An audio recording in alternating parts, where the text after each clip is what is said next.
What's up, extraordinaires? Brett Young with Erb and Young coming at you right now. Hey, we're excited. We've got some cool guest appearances on some other podcast episodes, and we wanted to put those in the feed just to guys give you as much content as we possibly could. On some of these playbacks, we just decided there was rich information that's served with our same message here, which is epitomizing excellence in everything that we do. So we hope you guys get a lot of value out of this. It was fun being on there. We want to say thank you for all of the podcast hosts for the collaboration. And as we do these guest appearances, we'll make sure to drop these not only in the feed for the podcast, but also right here on YouTube too. So thank you guys so much for your support and your love, and be extraordinary. What's up, everybody? Welcome to the Scratch Agency podcast, hosted by Scratch Agents for Scratch Agents. My name is Stephen Turnbull, founder of T5 Insurance Services in Utica, New York, and I'm joined by my co-host Sean Fitzgerald, founder of LAF Advisors in Long Island, New York. Sean, how are we doing today, sir?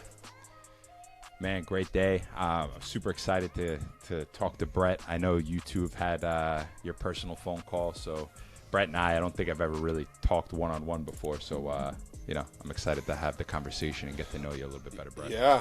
Yeah, let's jump right into it. I'm excited as well. Brett and I just had a Zoom call. I reached out to him and said, hey, man, want to connect, and he's just a cool dude and just one of those guys when you have a conversation with him, you can tell that he genuinely cares about what you got going on and to learn about you. So we're super excited. It's my pleasure to welcome Brett Young on the podcast today. Brett is the president and CEO of Erb and Young Insurance, based out of Orlando, Florida. Brett, thanks for joining us today. How are you?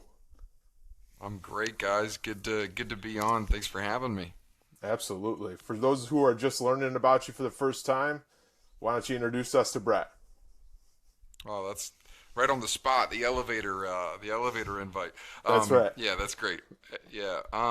Well, my name is Brett Young. I am one of three partners at Erb and Young here in Florida, based out of Florida. We've got 6 offices across the state, but I primarily work out of our office here in Orlando. I've been in the business for about 15 years in the insurance space. God, it's been longer than that actually, but 12 years in running this agency, this scratch startup agency, which is cool that you guys were going to get to talk about that today. And I guess to give the listeners some background, my background prior to being in the insurance business was the network marketing space. I was in the network marketing space for an insurance product for 5 years, did that at a high level, really learned the ins and outs of leading a voluntary army. I'm a good insurance agent. I feel like I'm not the best, but I'm a great team builder. And that's what I love to primarily spend my time on. I think the industry is one that gives you an unbelievable opportunity for leveraged income, residual income. It's a product that everybody needs, and it's a price point that you can escalate. So I think it's one of those things that attracted me to the business. And I have 2 incredible partners, one of which is my brother, my blood brother. He is my younger brother. He's the basketball star turned insurance agent. And then I've got my brother from another mother, who was my older brother, who's not my blood brother, but I've known him for almost 20 years now, and I built that other business with him, and we've been ride or die ever since. That's Mr. Rod Erb. Sales extraordinaire. A gentleman has built big teams in the corporate side, and we have an affinity for that same team building aspect. So, I hope that gives you a little bit of background about me, and we're about a $45 million in premium agency. We do about 80% of that is personal lines, 20% of that is commercial lines, and about 40 team members. Wow. Okay, so 80. I wasn't Where do we expecting start? 45 million premium, 80 personal, 20 commercial. Tell me a little bit about that. Like when you guys first started the agency, was your plan to be 80-20, or did it just kind of happen? Like, what did that whole process look like? And like, what did the early days look like? Yeah, that's a good question. I think it always was planned on being a personal lines driven agency. We loved the idea of building a mousetrap to do volume and something that's extremely scalable. And so from a team building perspective, that was attractive to us. In essence, being able to take somebody that's below average, get them to average quick, and then be able to build off that. And if we can get average people to above average quick and being able to build that, because then we can replicate and duplicate fast. So I think the personal line side of the business is very attractive. Just in essence, it gives you a little bit more of a fundamental base to be able to execute on that, where commercial is a little bit more challenging and difficult in essence. But you can escalate the price point a lot better for commercial. They all have their pros and cons. So I think it was always meant to be a predominant personal lines agency. I will tell you, we are looking to try to get to 50-50. And we didn't start writing commercial till 5 years into the business. We didn't have the carriers, we didn't have the markets, we didn't have the expertise, So that's just not where we started. So it's a little farther behind the curve, and we're learning in that space and getting better. But I think inherently, what attracted us to the insurance space specifically, it was the personal lines model. It makes total sense, because I was just thinking about this the other day. It's funny, up until a couple months ago, I thought I was a little more commercial. I'm actually just about 50-50. And I started thinking of like, man, what would be the most efficient for my agency from a volume standpoint, right? And you think about it, on commercial, it's so different because the process and procedure for every type of business is different. With personal and home and auto, generally the process and procedure is the same unless it's like real high value, right? But I could go on a contractor, right? Electrician versus HVAC versus plumbing versus roofer. All the questions are completely different. So they all need different training, So I completely understand why you went with that model. And I just wanted to bring that up because I thought it was funny. I was literally just thinking about this the other day. But Steven, what were you going to say? No, I just want to let's go back and open up the curtain a little bit to the early days, Brett. Was it the three of you that started the Scratch Agency together? Did they come on? Was it just you that started Scratch and then you brought the partners on? Talk to us about those early days that some of our listeners are in the trenches right now about, and how that evolved to what you have today. Yeah, man, this is one of my favorite things to talk about, because you're talking to my people right now, which is awesome. So, I mean, it's easy to look at kind of the situation and go, okay, cool. These, 40 team members and X, Y, and Z, and I don't think we've done anything yet. I'm excited about what we're going to do the next 5 years. But candidly, you're always benchmarking, where you want to be versus where you are today. And so, especially from a scratch standpoint, it's very difficult sometimes to see where this is going to look like, because the bending hockey curve is so significant in this business. If you could stay there long enough, borrowing from the hope of and the promise of the future is so valuable in coming back in today, especially scratch startups, because it's very, very difficult. So first of all, the listeners that are listening, I just commend you for your choice and your bravery to do something hard.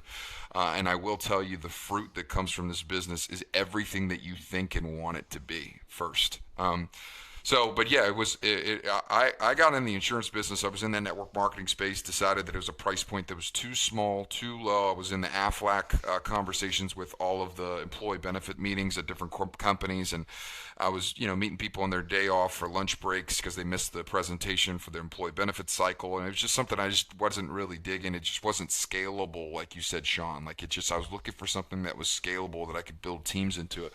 And so it just didn't fit that for me and my partner, Rod. And so when I got into the insurance space, I went and did what everybody did. I went and got a 220 before I knew anything about the insurance business. Failed the test twice. It took me 3 times to get my license. I think you had to pass for the 70. I got a 72. So I'm about as dumb and about as bad as you can get from an insurance perspective. But you know what? They call us all brokers. So, whatever. Took that, went and looked on Craigslist for a job, because that's what all smart insurance agents do when they're looking for a job. They look on Craigslist.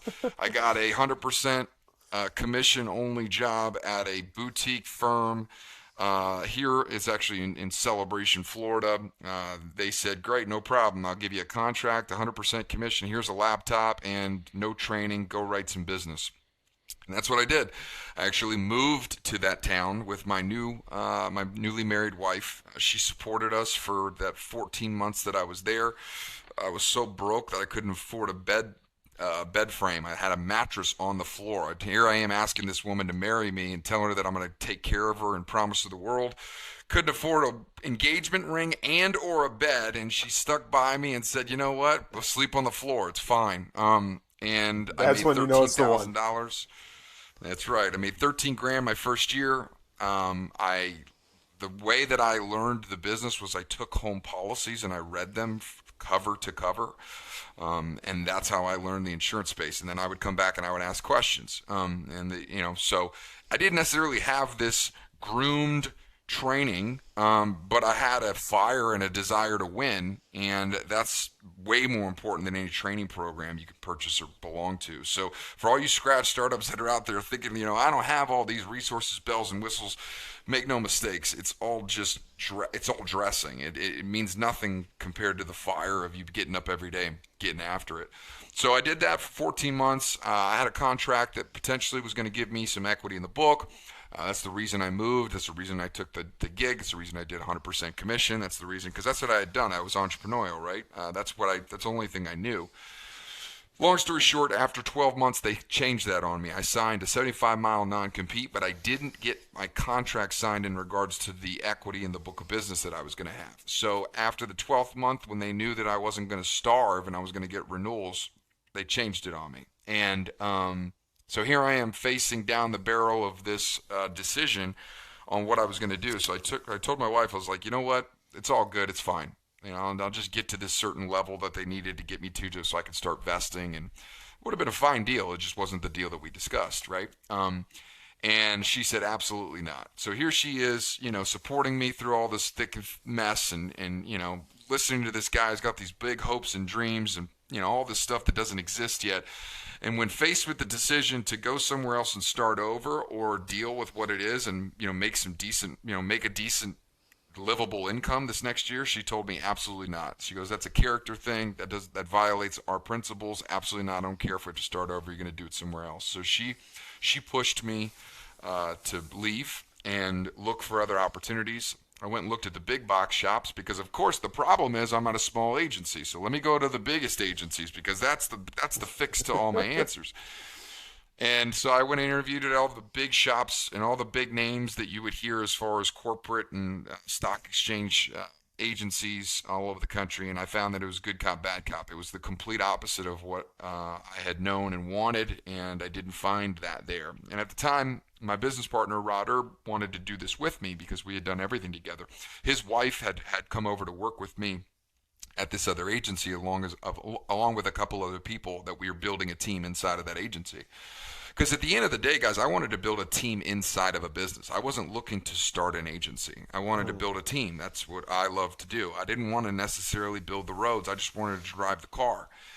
And so when looking at these other opportunities after that, I found that in order to build the culture and the path to unlimited and giving people the opportunity to build the American dream and all the things that I believed in from the network marketing space, that was not going to be available at these places. And so Rod, who's in his infinite wisdom, looked at me and said, well, what happens if we just do it ourselves? And I laughed at him. I was like, no, you don't understand. Now, he's not in the business yet. His wife is in the business. She's licensed. He doesn't know anything about insurance. So he doesn't know about carriers. He doesn't know about, the chicken and the egg conversation. He doesn't know what it's like to have two markets when you're going to get somebody who's got 30. He doesn't understand any of that. He's just, it's ignorance on fire. And so, I kind of rolled my eyes and was like, you don't get it, man. And he's like, nah, man, let's just figure it out. So long story short, we ended up figuring it out, and we joined an aggregator, and that aggregator's been great to us. It's been a very tough, it's tough. You make trade-offs when you go that route, and I've got great stories, I've got tough stories, but that's just the way that's the way it was. That our decision was we wanted to build a specific way. That was essentially the only way that we saw that we could do that at that time, but it put us in the game. And we had the markets and we had the options, but it was not without pain. The first year with three of us, because my brother came over, and so it was the three of us at the time. I snagged him out of college when he was ripe for the picking. Said, "Come do this stupid thing, and don't make any money." And it was great. So, but the first year we wrote 30 grand in rev, 30 grand in revenue between three people for the year. For the year, that's what we wrote.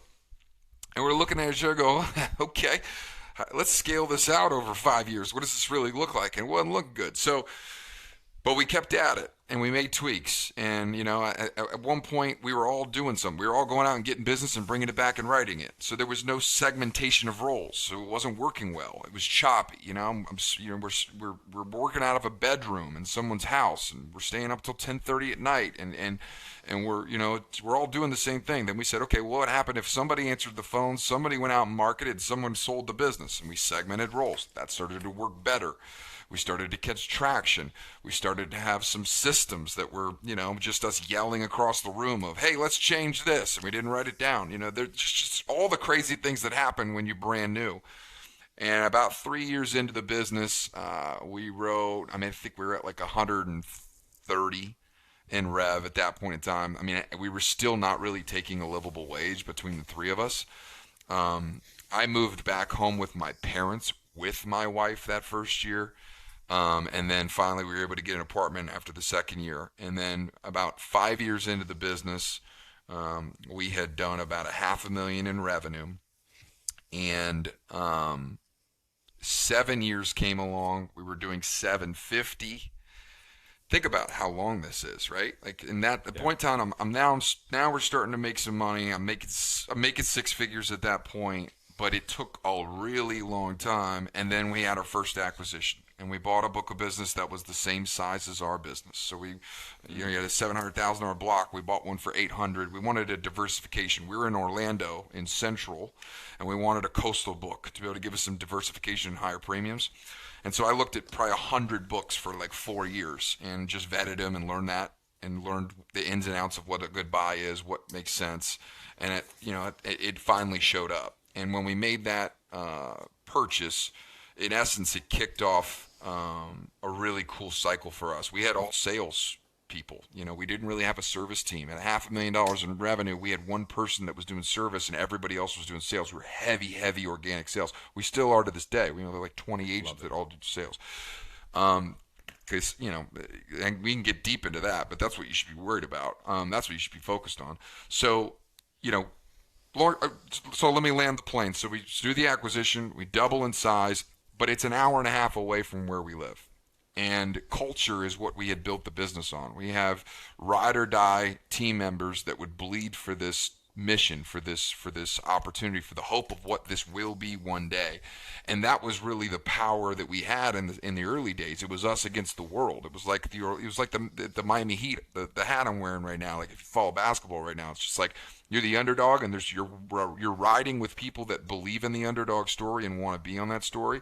Those are the people that you're looking for in the beginning, because those are the people that are going to help you build the business.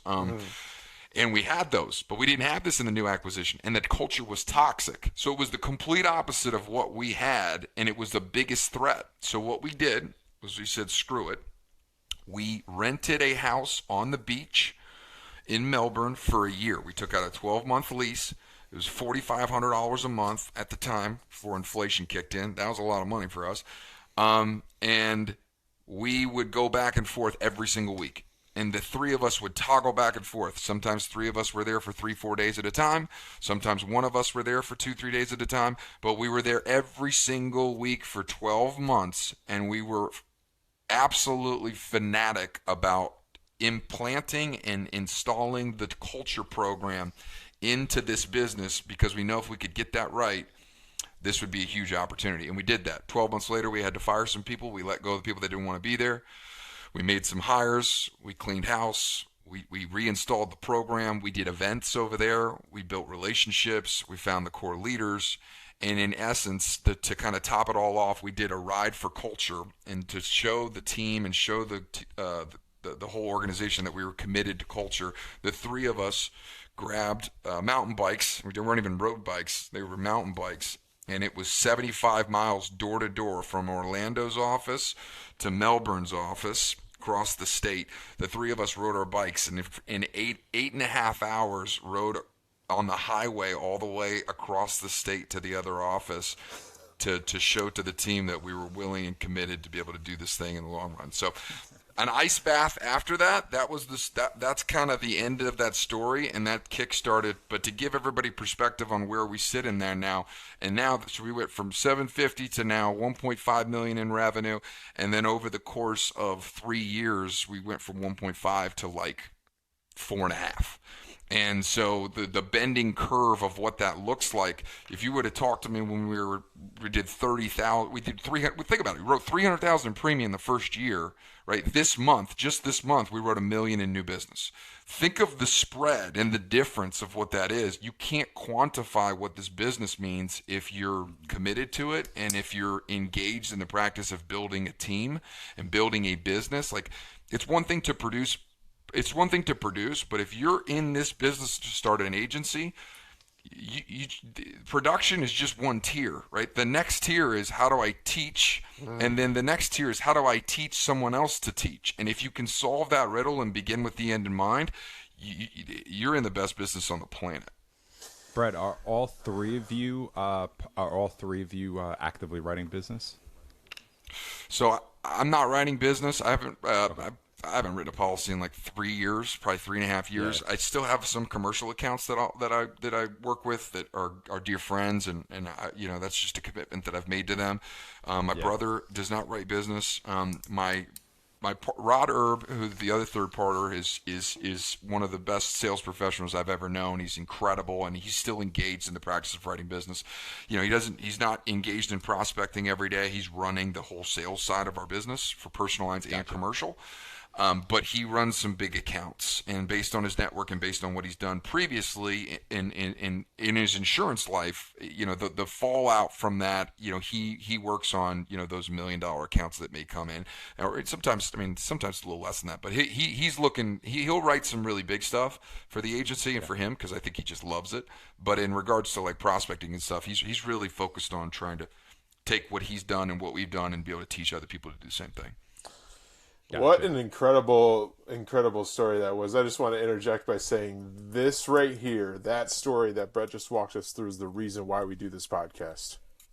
For those people that are 100%. Listening that are at 30,000 in revenue in their first year right now going, oh my gosh, I'm never going to be able to get to 40 employees like that. I'm never going to be able to get to the living wage and buy a bed or whatever those is. Like, Brett, thank you so much for sharing that and making it relatable. One thing I want to dive into is the acquisition and the cultural shift you had to make. For anybody that's either looking to build an agency with a strong culture or that's in an agency now that needs a cultural shift, what's step one? And what are some pieces of advice about culture? Man, okay. So number one, we have a saying, we have a core leadership group, right? And our core leadership are people that live by the code. In essence, that's the culture. And so we've defined what that culture is. It's 3 pillars. It's showing up, activity, and personal development. In essence, we've defined our business as we're a personal development company that happens to sell insurance. So that's the fundamental culture that we want to breed. Some people have different missions. Our mission is in essence giving people tools to be successful in life. It has nothing to do with insurance. So find out first, what is your culture? What is the mission? What is in essence what you're doing to install? What does that program look like for somebody, number one? But then we have a core leadership group of people who live by that code. And a lot of times we see new members of this team looking to influence other people to live by that code and influencing other people to be part of that culture. And that's the number one mistake when you're trying to build culture, because the first step to becoming core, which is what we call it, is you have to be core, right? The biggest thing that you can do to influence culture is you be the culture, right? I don't want to be told how to live my life. I don't want to be told how I should act. I don't want to be told how I should operate at work. I want to look at somebody and just see what they do, and then I'll do it. If I respect somebody and they're doing the things that I aspire to do and they're getting the results that I aspire to get, I'm going to model them. Whether I subconsciously or consciously tell you about it, I'm going to model you. Now, they may not be ready in their part of their journey to do that because maybe they haven't hit rock bottom. Maybe they haven't hit a wall. Maybe they don't think they need help. Maybe they don't think it's important yet. But I promise you, if they continue to breathe, at some point they will. And amateurs convince, professionals sort. Right? Like if you start trying to convince people to be part of the culture and live by the culture, you lose. The biggest thing that you can do to answer that question, Stephen, is live by it yourself and do it before it matters. Like we do a summit every year where we get away off site for 2 days and we do all personal development, no insurance. We get away, we bring guest speakers in, we have a blast. We spend all day sessions going heavy deep into tools and personal processes to be able to help somebody achieve at a higher level. We were doing that when it was just the three of us. We would, at $500, we'd rent a house or go to somebody's house, and we would do a session in the living room for 2 days. And we would have events planned about it. We'd go to the bar afterwards and have culture. But we did it, and the reason it was intentional, and I got goosebumps now because I'm telling you, man, I've lived this. The reason we did it is because we knew that we wanted to do it when there was 40 people. And if we are people of our word and we're people of integrity and we're people by character and we're beginning with what is going to be, it's called active faith. Participate in your own rescue, right? Faith is just faith, but active faith means I have to fucking do something about it, right? Mm-hmm. Pardon me. Yeah, I have to do something about it. I have to participate in my own rescue. So when people want to talk about culture when they have 4 employees and maybe things aren't going well.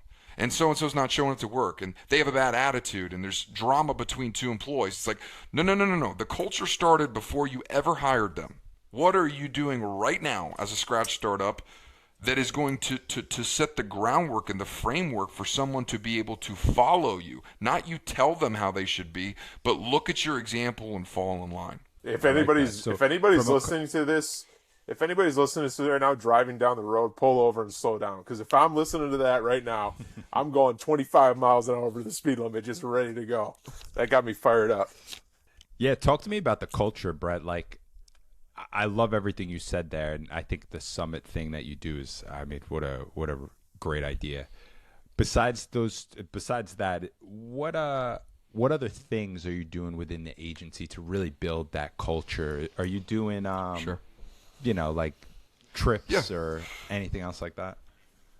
Yeah, first and foremost, it's like I'll share with you what we do now, but I also want to preface to say this wasn't always that way. It's the concept, right? Because we all are working on limited budgets, We didn't have any of that shit, man. Like, we didn't have any of that. We couldn't outspend anybody. We had no money, like nothing. Yeah. Like, it's just, there's no room for this stuff in the budget. I'm trying to feed my family. Get out of my parents' house at the same time. I was like, this is ridiculous, so you're like, oh, I'm going to put on a summit for my team. It's 2 of us, so I want to preface that and frame it to say, like, if you're listening to this, you're like, well, that doesn't apply to me because, it's just too hard to do. It's like, no, it doesn't have to be crazy. And so, like, we run a personal development call every week. So at Wednesday night at 9:00 p.m., yes, p.m., we run a voluntary personal development call. We have been running that call for almost 20 years. It was prior to the insurance business, right? And so we go through a book, and it's a chapter a week, and we discuss the chapter. One person introduces the leader. The leader facilitates the call for 30 minutes. Everybody participates and speaks up when they want to, and we're done at 9:30. Right? It's an outlet to get people engaged into the process of personal development. And for us, that's part of our mission. That's our culture. Like, practicing personal development and living at an extraordinary level in your own personal life is what we believe. It's what we want. It's what we do. And because in essence, that's what changed our life. That's what made an impact on me. So, in essence, every agency that's listening to this, your culture is just a reflection of you.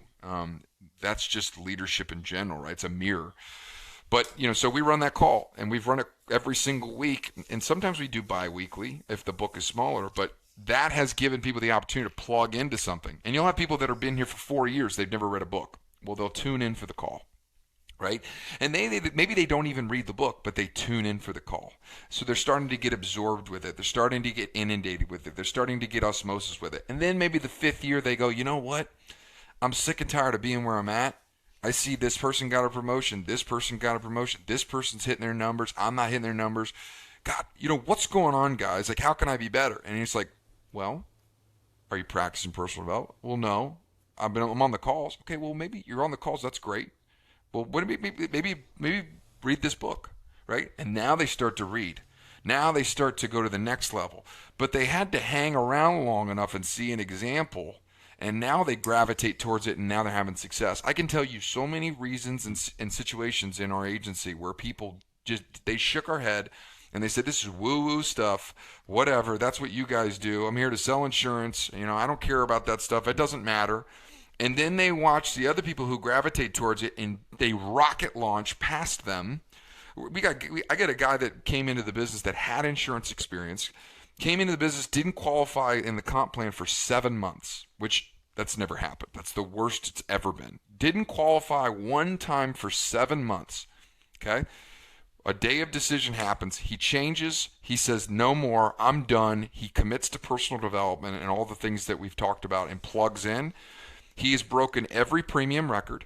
He maxes out the comp plan every single month. He's written more autos. He's written more policies. He's written more premium. He's opened an office. He's starting his own agency within our framework here, starting very soon. He is living the life. He's living a completely different way than he was before. When you talk about culture, the people see that. They go, it's not just Brett saying this or Rod or Taylor. Now there's success stories within your agency that are now reaffirming what you have said. Because let's be candid, anybody that's listening to this, and you guys know this, if you have team members, they shake their head and they roll their eyes at you because it's your business. It's your agency, right? That you're biased in some sense. They know it. You could be a great person. I feel like they know that I care. They are going to look at what I say from a biased perspective, right? But once you start having people within your organization that start having success, you leverage those success stories, it's like gasoline on a fire because now it's self-evident. They're looking around going, well, yeah, Brett might be full of shit, but Eric, Chris, Amanda, Jessica, there's a pattern here. What is the pattern? Oh, they believe. And they're ingrained in the disciplines that they've said that are important. Mm-hmm. So now it doesn't matter what we say. Does that make sense? You have a living, breathing testimonial. Yeah. Now, let's talk about building the team. Now, and I would assume that your philosophy from your first staff person that wasn't a partner, has changed from maybe the 40th person or whatever. But what are some tips and tricks and advice that you could give for maybe the one person that's looking to bring on their first employee or someone that's looking to bring on their 10th employee and building the team and advice around that? Yeah, that's a great question. From a tactical standpoint, your first team members are going to wear multiple hats. Like to give a broad, here's the broad sense of the principle. You want to segment down. Less roles. So what I mean by that is when somebody starts, they're doing 3 or 4 different roles, like they're doing 3 or 4 jobs. And as you scale, you want to get them down to 1 or 2. Does that make sense? Mm-hmm. So like when we first started, we had somebody that was taking all the service calls. They were also doing the sales assistant roles, and they were also doing like trailing docs. They were doing underwriting. They were doing all these different things, right? And it was a lot. Now that person is only doing sales. In essence, they're really only doing marketing. They're not even binding their own business. So when you start understanding that they're gonna have a hybrid role, and it's okay to have somebody that's got 1 foot in here, 1 foot out there, that's just how it's going to be. But as you grow and as you bring more team members, the productivity hack is to take 5 different activities that they're doing and distill that down to 1 or 2. No, I think that I'm thinking of my VA when I first brought her on. She was my first employee, and it was like I had her doing certificates, running marketing reports, trying to do quoting, looking at customer data. Oh, my God. I mean, every task you could think of. But, as I added the second person, I'm kind of like took like 1 or 2 things off her plate. But I could see how that could happen as you grow, is to try to like have the specific service people not doing a million things. I think that's great advice. Yep, and it never changes. I mean, higher the level, bigger the devil. Like it's the same. The principle still works, right? It works with my own role. Yeah. Candidly, it works with you. It's like, okay, I'm doing 10 different things. Now, how do I distill that down to where it's only 6? How do I distill it down to only 4? And how do I distill that down to where I'm living in my zone of genius, right? And with a team, you get to do that. I assume that this mentality too will bring me into my next question I wanted to ask, and that was about the partnership. I assume with the 3 partners, including yourself, you figured out who does, like you said, the one partner is very good at sales. You love the team building, all of this. Talk to us about the partnership, and as you've developed that partnership over the years, what's worked well, what you've learned over the years of having a partnership, and different things like that. It's tough, man. Partnerships are tough. They're just tough. I think our greatest strength is we have partners. And, the reason that we're having the success that we're having is because there's three of us and we have a really good relationship. And so I'm a big proponent of partners. But I'm also, you want to give transparency because I know what it's like to be in a situation where you have partners, and you listen to a podcast and everybody says, oh yeah, you have empathy and understanding and all this stuff, which is great. You do need all that, but also I also want to tell you that, man, dude, like, it's a human being and we have conflicts as human beings. Like, that's just how it is. Like, I love my wife more than anything else on this planet, but we fight. Like, we fight, we have conflicts, we have situations where we don't see eye to eye, right? Our intentions are good. We're going after the same thing, but we may have a different vantage point. We may have a different perspective. And the level of which my marriage is measured on a success is based upon my ability to cope and deal and understand and navigate those conflicts, in my opinion. And I think a partnership is no different. And so to have the idea that one or the other is better or worse is not true. You just have to ask yourself the question: are you willing to wave the white flag sometimes when you don't think you should? Are you willing to submit an idea and spend a bunch of money for 6-8 months, even though you know it's not going to work, but you want to give that person the opportunity to have their space? Are you worried more about the battle instead of the war? Right? Like, there have been multiple times where I'm sure it's the other way around, where I had an idea or I want to do something and they knew that it wasn't the right move and they gave me space to be able to do it. And the same thing is true. I've had multiple situations that have come up, even from a standpoint of like, hey, we're going to structure this differently or comp or this. And I'm just like, from a math perspective, this doesn't make sense. However, we needed to go through that process and they needed to see it in order to realize that, okay, this isn't the right way to do it. It's like, if you're so worried about being right and you're so have your grip on control, you're just going to have a really hard time with partners, because it has nothing to do with your partner. It has everything to do with you. And I'm talking to myself in general too. Like, right, I move fast and I want to do a lot of things, and I probably bite off more than I can chew, and God bless them for understanding me and giving me space to do that. And I hope I do the same for them. But I love them dearly, and I think that they are we're the engine. This is a 3-part stool, and none of us would be able to stand up if it wasn't for each other. So that's our power. But our threat, usually, and this is just in general, our threat is usually right next to our power, right? Like, our biggest attribute of success is usually right next to our biggest vulnerability. And I think partnerships are just like that. You have the ability to go really fast, but you also have the ability to derail fast if relationships go bad. And I'll give you another example. Like, you scratch startup. I don't know if anybody's listened to this and they can relate, but like, it's hard to split a pie that has nothing in it, right? You're split 3 ways, something that you don't have anything. Like, we're scratch startup and we got 3 mouths to feed. If you were scratch startup, would you go hire 2 employees? No, right? Like, that doesn't make sense. So in the beginning, that was a vulnerability for us. That was a threat. It was extremely difficult. And sometimes you look over and say, shit, man, this is too hard. Like, this is too much. The reason we're not having success is because there's 3 of us. But now I can tell you, to the other side, we had no choice. We had to get big. People say, oh, it doesn't matter how size you are. Yeah, BS. Like, it does matter. It's why you open an agency. If you don't care what size you are, go be a producer. Like, it does matter, because it gives you freedom. It gives you choices. It gives you flexibility. It gives you everything that you wanted, and that's the reason you opened your shop. But we had no choice but to get big, because we were chopping it 3 ways. And so it pushed us to get to the point where we could segment our responsibilities in our zone of genius and our expertise. And now we're able to do things that people just can't do, because there's 3 of us. There's so many projects going. There's so much innovation happening. There's so many initiatives. It's just at such a high level, at such a ridiculous fast pace, because there's 3 of us. But in the beginning, it's leverage. It was not good, but now it's leverage, if that makes sense. So we knew that we got to get to the size where we're using it to our advantage, because right now at this size, it's working against us.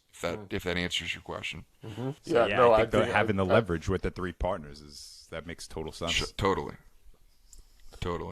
Yeah, Brett, you talked about that one individual that's in your agency that showed up at the book club, and then nothing was going on. They 7 months without compensation. You mentioned they were building an agency under your umbrella.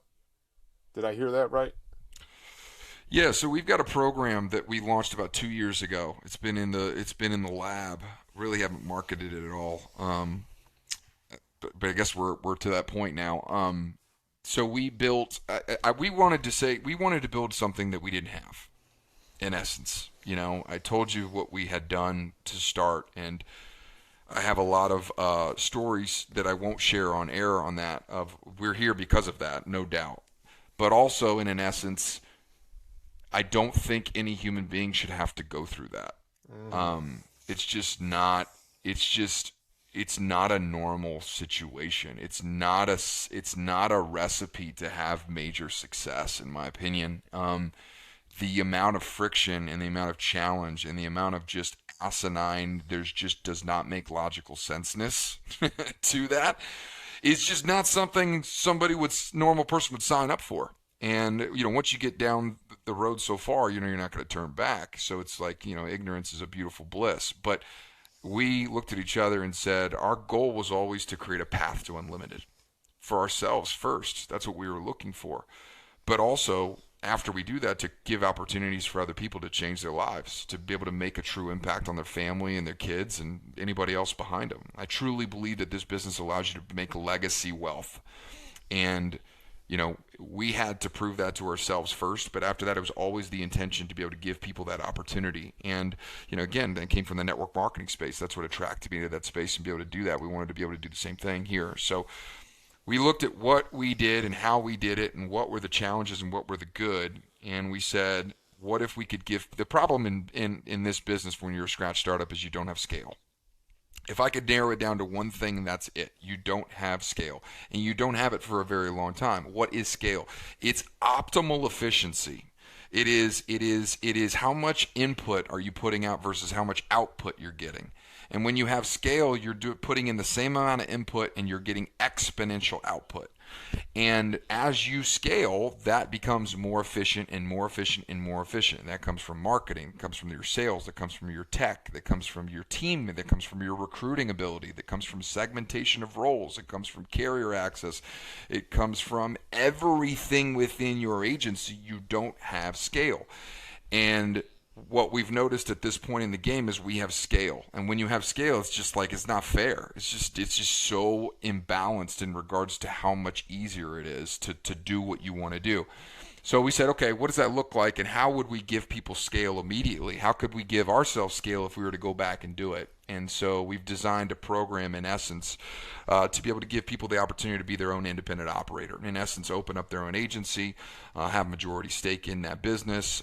We're a minority partner, and be able to operate inside the framework of the Erb and Young brand, and be able to have basically, in essence, a shared expense model that's prorated based upon someone's size, that gives them all the same expense ratios that we have for them, even if they're a one-man, two-man shop, giving them scale, but just at a lower volume-driven perspective. And we're having a lot of success with that. We launched it, again, a year and a half, 2 years ago.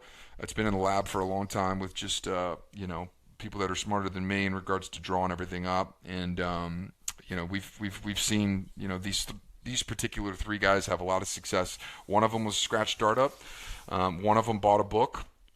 The other one just went out, bought a small agency and a book. Another one was a conversion. It was, in essence, we just brought one on last month. They were an agency owner. They built $100K in revenue. They hit a plateau. They're looking to go to the next level. They converted over to an Erb and Young office. And so there's a lot of different ways and shapes and form it comes. But in essence, what it is people reach these layers of achievement that they having a hard time getting through. And usually that is because they've maxed out their capacity at that point in time. And so we've built a program to basically give people scale at whatever level that they're at, and get past those plateaus that we had. And we just, we didn't necessarily have that when we were coming through the trenches. That's incredible. That's incredible that you're giving those people that opportunity. Well, we're definitely going to have to do a Brett Young part 2 because there is so much more that I wanted to get into. But, Brett, we're looking to wrap this up and really just thank you very much for taking the time. For those who might want to reach out to you, or I know you got the podcast, talk about your podcast or how to get in touch with you, for those who might want to. Yeah, thanks, man. I'm super active on Instagram. I love Instagram, man. I think it's real. I think it's genuine. And, it's not, I'm very active on LinkedIn too. So please find me on LinkedIn. Find me on Instagram. Yes, it's Brett Young, and I am not a country singer, so don't follow me there. But yeah, so it's Brett Young. I'm in Orlando. But yeah, those are the two places to reach out and connect. Social media is just such a cool, powerful way to connect with agents from across the country. And then we do have a podcast. It's the Be Extraordinary Podcast. The Be Extraordinary Podcast. It's beextraordinarypodcast.com. You can go to the website. There's a free community that you could join with a bunch of awesome professionals that just share really cool content. It's free. It's just a way to rally the community.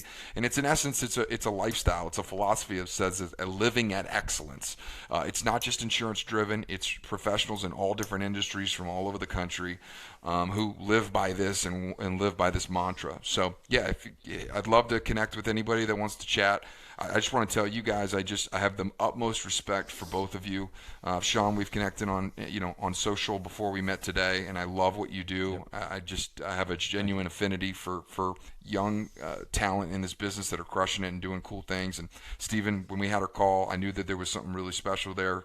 I just love your story. I love everything you're doing and where you're at when you cycle, and I just have a tremendous amount of respect for your bravery and your courage and your skill. So I just wanted to say to you guys and everybody that's listening, I humbly appreciate the opportunity to share a message that I think would have been really important for us along our journey, to know that, hey man, there's a lot of light at the end of this tunnel, and sometimes it doesn't feel like that. Yep, and that's exactly why we do this, so I appreciate you saying that. And I'm not kidding, we're going to have to do a part 2 because there's a lot of good stuff there. Everybody, that's another episode of the Scratch Agency Podcast. Thank you for joining us. Do us a favor, like the show, share the show, and subscribe. Most importantly, remember to dig down deep, believe in yourself, and own your own future. We'll see you next week. Take care.